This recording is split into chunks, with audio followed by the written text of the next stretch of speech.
you brought up a good word there, punt. Because I have to ask you, not to say they should punt on next year, but we don't know. No. But like, we don't know if Jamal Murray is going to be Jamal Murray of this year. Let's go into Bye Felicia's because Yes. we're soon going to have to do 2 more. So we had to squeeze them in today. Let's start in the West, Mort. We have the Denver Nuggets. You know, we said it time and again. Without Jamal Murray, they were drawing dead in this series. You know, you don't want to take away too much from that. I don't want to overreact, but they do have some big decisions that they have to make this summer. The first of which, Will Barton has a $14.7 million player option, which I would assume that he's going to decline. Would you want to bring him back if you're Denver? And if so, how much would you spend on him? It's a good question. I would want to bring him back because I think he's one of those guys who's a bit of a glue guy. Like, he can do a little bit of everything. Not that he's like a premier ball handler or a premier facilitator, but if you ask him a couple games out of the season to say, you know what, maybe Jokic doesn't have it, maybe Jamal Murray doesn't have it, like, go be our main ball handler, go get us like 8 assists and go get us 20 points. I think he has the capability of going to do that, but it's the question of what does he give you in the playoffs. I think he only played 3 games this year, so that's such a small sample size, but he delivered. Like, he is a player who can come in and spread out the offense. He can rebound, he can defend. There's a lot to like there. I don't know what the cost should be, though. I mean, if you're all in, like Denver seems to be right now, maybe you don't care about price tag and you just kind of keep him around for whatever he and his agent wants, or something that's reasonable at the very least, and you just go, you know what, we'll figure it out later. So if there's a trade that suddenly pops up, then you can work it from there, but you just need to basically retain the level of talent that he has and then figure something out later, because it's not like they're going to be flush with cash moving forward. Right. Yeah, I think, you know, if Mike Malone had his way, I think he would certainly want Will Barton to return.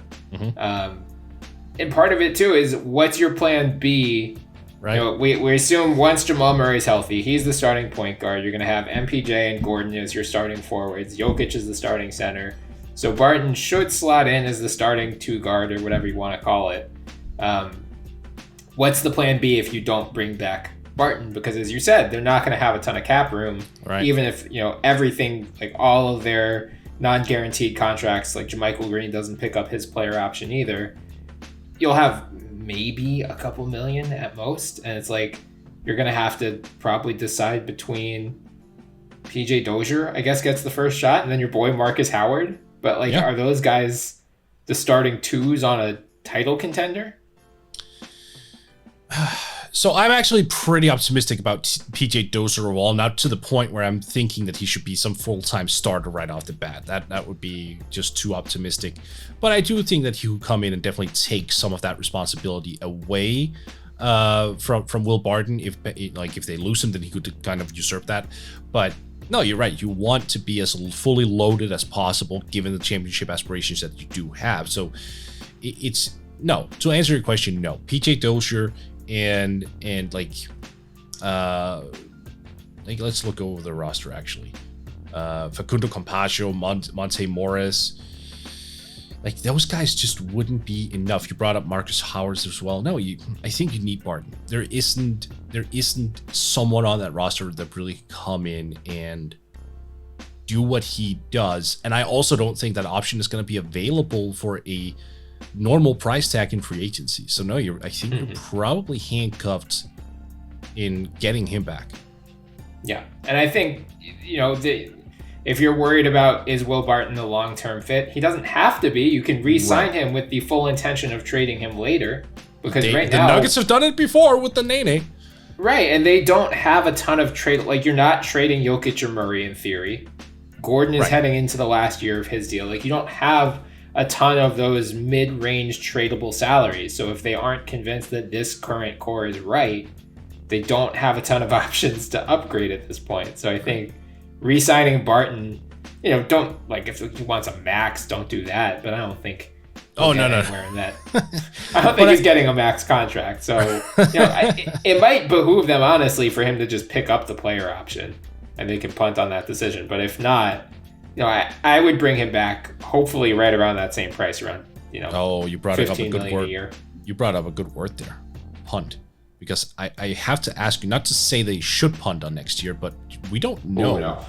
No. But like, we don't know if Jamal Murray is going to be Jamal Murray of this year. Hopefully he will be. But I mean, sometimes it takes guys a year to come back from that and really get like that full trust back in their knees. And I mean, maybe Murray is wired differently and he just goes, you know what, I'm fine, let's play.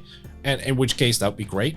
But you don't know. So I wonder, like, if they come out sluggish, if Murray is clearly like working his way back, what should should they course correct? What should they do? Should they instead get rid of bloated contracts and try to retool for 2022?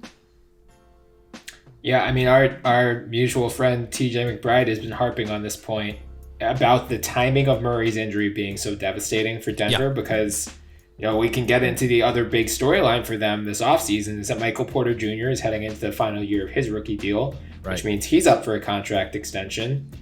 Gordon is now heading into the final year of his contract as well. So ideally, you would have had, after the trade deadline, 2 months of the regular season, a full playoff run, and then you can use that to evaluate how much do we give MPJ. And then you have another full season before you have to make a decision on Gordon. Now the Nuggets aren't going to have the luxury of that. They had barely any time with the 4 guys healthy and together. So first with MPJ, I'm assuming his agents are going to say max or nothing. Would you be willing to give him the max? Oh, yeah. See, I knew that when we were going to be doing this by Felicia, that you were going to be asking me this. By the way, Michael Porter Jr. 23 today, so that means he's just so super young. I mean, the upside speaks for itself, right? 19 points, 7 rebounds. And like at that age, and his shooting has been outstanding. I mean, he made almost 3 triples per game this year at 44.5%. Like, he is legitimately one of the best 3-point shooters in the entire league. And something that also, like, I think it's fair to address this. It sounds like from some people we know that he's also matured a lot. Like, there were issues initially with some of his teammates not exactly being all that friendly with him because of certain things, but it seems like he's actually taken that to heart and grown and matured and realized, oh, you know what, that tiny bubble I lived in when I grew up, that is expanding now. And if that is something that is true, which I want to believe in, then absolutely. Then I think that makes you more certain about your decision. Like if you max him, for example, I think that helps. Yeah. I mean, he's one of those guys where it's like you don't have a good alternative, right? Like if you're not willing to max him, someone else, barring a catastrophic injury next year, like if Michael Porter stays healthy and stays on the trajectory that he was on this year, he's getting a max contract from some other team next offseason. And if you're Denver, you have to ask yourself, is this the guy who completes our big 3 with Murray and Jokic? I think he can be. He certainly has the talent. They are the ones, they know better than anyone about kind of the long-term status of his back and whether they think he can hold up under that pressure. The defense is also a concern, but I think he's making some strides in that area, and there's nothing to suggest, based on his physical profile and his basketball IQ, it's like, I don't think he's going to be a horrific defender for the rest of his career. Right. I don't think he's going to be good, but I don't think he's going to be bad. Yeah, right. Yeah, he's not going to be like first team all defense, but he's also not going to be such a glaring liability because, again, like, guy's just got a massive, what is he? He's 6'10". Like, put on a little more weight, you're going to be able to hold your own against bigger wings as well. You've got the length to contest shots. So to be fair, he's already added the weight. This is where I'm getting so sick of like the player profile pages on the internet because they don't update. Like it says he's 6'10", 218, but many people have him like almost 230 now. He has. Like, oh, really? Yeah, at least very close to it. So like there is more like meat on that frame now. Yeah. He's definitely bulked up since coming in the league, but he can, he can absolutely take on more. Right. Right. But, I think Denver has to max him. I just don't see the alternative. Yeah, no, this is the case. This is the situation you're finding yourself in, right? I mean, you have a team that you're trying to win now. You have the league's MVP, one of the best players in the entire NBA. You just can't afford to downgrade. Like, one thing is if you go into this retooling process next year and you may have a chance at Bradley Beal, like, okay, then we can talk about doing something else. But unless that comes to fruition, which it might not, then he's a perfectly suitable player to have as your, well, I was going to say primary shot taker, but you know what? I'm actually going to lay off of that because Jokic this year just proved how effective he can be when he is the guy who actually is the primary scorer as well. This was an area he was very reluctant to be in, but look at what he did this year, and it helped him so much. So maybe Porter should just be the secondary guy, which would also be insane because Jamal Murray, pending a 100% full healthy return, being your number 3rd guy, feeding off of the attention of Jokic and Porter, that could be filthy. Of course, if we ever get to that point, unless, he signs with Chicago in 2023, which we'll see. Right, of course.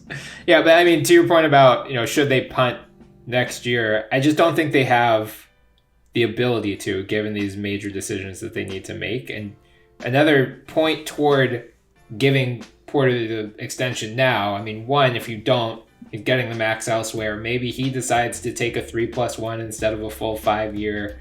So, you're having more control over his future if you just give it out now. If you can get him for less, great. I just don't think that's a realistic possibility. The other is, because of Murray's injury, I don't think we're going to hear Denver in the mix for another big all-in trade. Like for, Bradley Beal, Zach LaVine, Dame Lillard, anyone like that in this next year. Maybe I'm wrong, but, I just think given that, you're probably going to see them decide 22-23 is our best chance to win a title with this group. So if they give Porter the extension now, it becomes really hard to trade him because there's poison pill stuff. Like he would count as his current salary one way and his future salary the other way. So matching salaries in that trade becomes a lot more difficult. Right. But if you're not worried about that, if you don't care that you're not going to get a Bradley Beal next year, having Porter on that big contract, if you do later decide, okay, actually this guy isn't our 3rd option.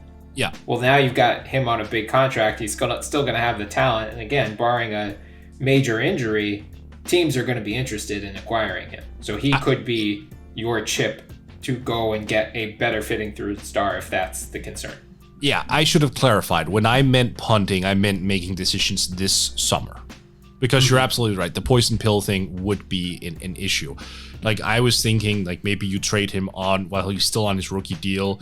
You add in Aaron Gordon, maybe some draft picks. Like, there are certain ways you can go about this if Bradley Beal was like, I want to go to Denver.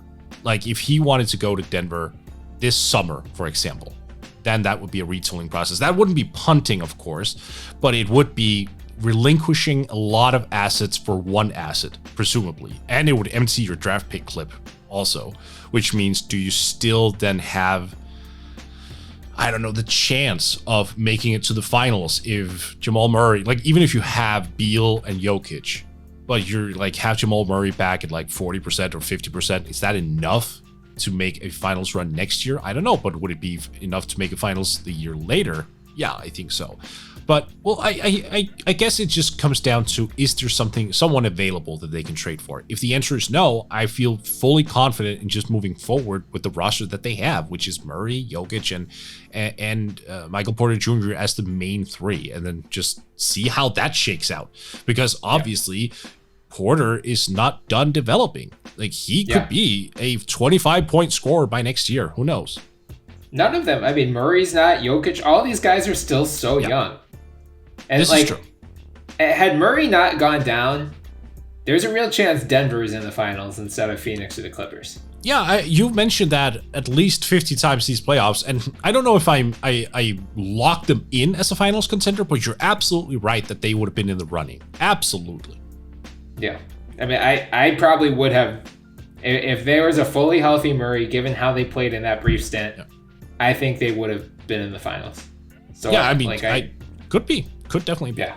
I think there's a lot of, run it back is not always a viable strategy for every team. Denver is a team where I think it is. Right. By the way, Marcus Howard averaged over 12 minutes per game in the playoffs. I just wanted to say that. Thank you. Thank you for pointing that out. That counts as making it to the rotation, which you laughed at me for when I suggested it. So that it does.